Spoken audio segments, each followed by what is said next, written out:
নমস্কার বন্ধুরা, সবিতা কুকিং ব্লগে সবাইকে স্বাগত জানাই। সবাই ভালো থাকবেন, সবাই সুস্থ থাকবেন।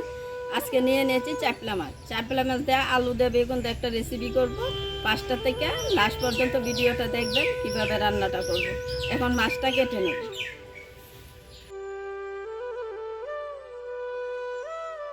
এখন কেটে নেব মাছ।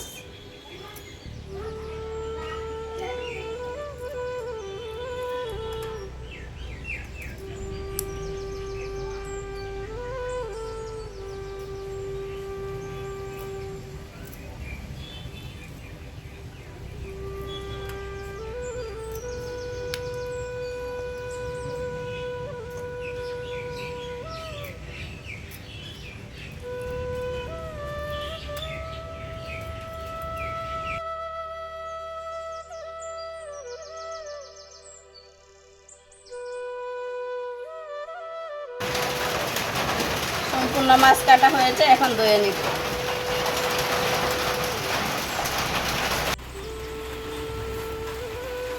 এখন কেটে নিব আলু।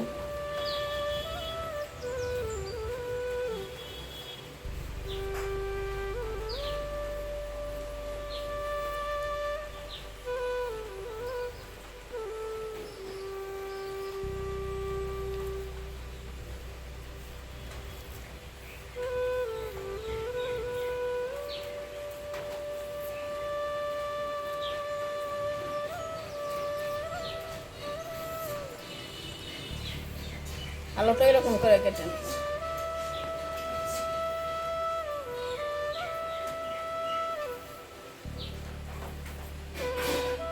লঙ্কা,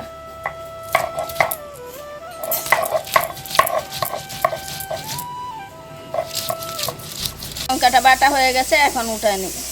কালো জিরা,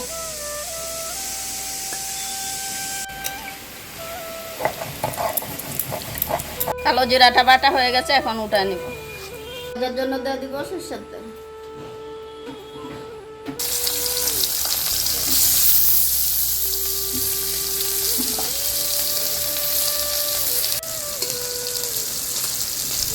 ভাজা হয়ে গেছে, এখন উঠায় নিব।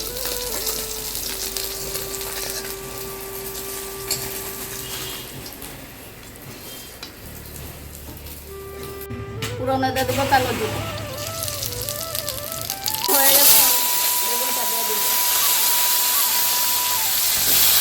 বেগুন আলুর সাথে দিয়ে দিব মূলা। কাতলা মাছে মূলা পড়লে খুব ভালো হয়, সেন্টটাও খুব সুন্দর আছে।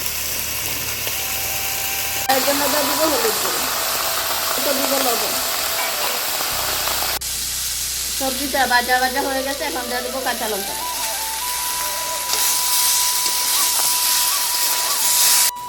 আজকের রান্নাটা আমি কালো জিরা দিয়ে আর কাঁচা লঙ্কা দিয়ে করব, অন্য কোনো মশলা দেব না। ঠিক আছে, এখন দিয়ে দিব জল।